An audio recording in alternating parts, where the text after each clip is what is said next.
Cristiano Ronaldo কিংবা Lionel Messi যে দলে খেলবেন স্বাভাবিকভাবেই অন্যদের জন্য কাজটা সহজ হয়ে যাবে। ইংল্যান্ড থেকে এসে ক্যাম্পে যোগ দেওয়ার পর হামজা চৌধুরীকেও বাংলাদেশ জাতীয় দলের মেসি বলে অভিহিত করেছিলেন অধিনায়ক জামাল ভুঁইয়া। সতীর্থদের জন্য হামজা অনুপ্রেরণা আর আদর্শ হয়ে উঠবেন, এটাই ছিল কোচের চাওয়া। এছাড়া দলের সঙ্গে হামজার এবং তার সঙ্গে সতীর্থদের মানিয়ে নেওয়ার চ্যালেঞ্জ ছিল। সেই চ্যালেঞ্জে উতরে গেছেন সবাই। হামজাকে ঘিরে জাতীয় দলে ভিন্ন রকম এক আবহ পাচ্ছেন সাদউদ্দিন হৃদয়রা। মাত্র 4 দিনেই দলের সঙ্গে মিশে অন্যদের প্রতিনিয়ত দীক্ষা দিচ্ছেন ইংলিশ ফুটবল মাতানো এই তারকা। হামজা ভাইয়ের যে বিষয়টা, আমি যদি ওনাকে ভোট দিতে যাই তাহলে আমি 100-তে 100 দিব, কারণ আমাদের লেভেল আর ওনার লেভেলটা অনেক ডিফারেন্ট। এটা শুধু আমি না, আপনারা সবাই জানেন। অবশ্যই প্রতিটা মুহূর্তে অনেক কিছু শেখার আছে, একদম ফুটবলের ভিতর থেকে শুরু করে আউটসাইডেও পর্যন্ত।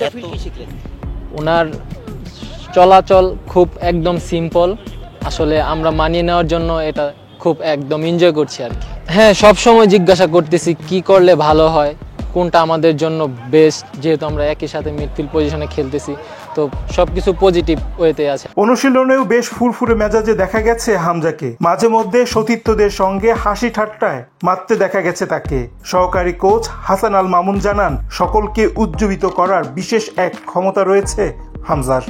আপনি দেখতে পাচ্ছেন যে হামজা মিশে গেছে টিমের সাথে। সো ও জানে যে ওর নিজস্ব একটা দায়িত্ববোধ রয়ে গেছে দেশের জন্য এবং দলের জন্য, এবং টিমমেটদের সাথে তার এবং কোচিং স্টাফের সাথে ডে 1 থেকে সে উজ্জীবিত এবং সে নিজ থেকে সবাইকে ইন্সপায়ার করছে। 2019 সালে কলকাতার সল্টলেটে ভারতের মাটিতে সর্বশেষ ম্যাচ খেলেছিল বাংলাদেশ দল। সে ম্যাচে সাদউদ্দিনের গোলে 1-1 গোলে ড্র করেছিল লাল সবুজের প্রতিনিধিরা।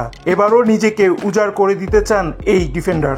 অবশ্যই আমাদের জন্য এটা ভালো না, বাট আমাদের ঘাসের মাঠে ট্রেনিং করলে ভালো হতো। আর আমরা জানি এরকম প্রবলেম ফেস করবো আমরা এই জায়গায় এসে, তো আমাদের মেন্টালি এভাবে আমরা প্রিপেয়ার্ড হয়ে আছি, তো আমাদের জন্য এটা সমস্যা না। না, লাস্টে যখন আমরা 2019-এ যখন আমরা খেলতে এসেছিলাম ওয়ার্ল্ড কাপ কোয়ালিফায়ার ম্যাচ, তখন আমরা এরকম প্রবলেম ফেস করিনি। আমরা ভালো মাঠে ট্রেনিং করেছি, আমাদের ফ্যাসিলিটিস অনেক ভালো ছিল, বাট এইবার আমরা অনেক বাজে রকম ফেস করছি। বাট আমাদের মেন্টালি সবাই অনেক স্ট্রং, সবাই এটার সাথে অ্যাডজাস্ট করে নিচ্ছে। সেই মিশনে বাড়তি আত্মবিশ্বাস যোগাচ্ছেন হামজা। কোচ ফুটবলারদের কথা এবং অনুশীলনে হামজার নিবেদন জানান দিচ্ছে তিনি দলের সঙ্গে বেশ ভালোভাবেই মিশে গেছেন। আর এতে ভারতের বিপক্ষে আত্মবিশ্বাসী এক বাংলাদেশকেই দেখা যাবে, এমন প্রত্যাশা সকলের। রায়হান রাসেল, বাংলাদেশ প্রতিদিন, শিলং।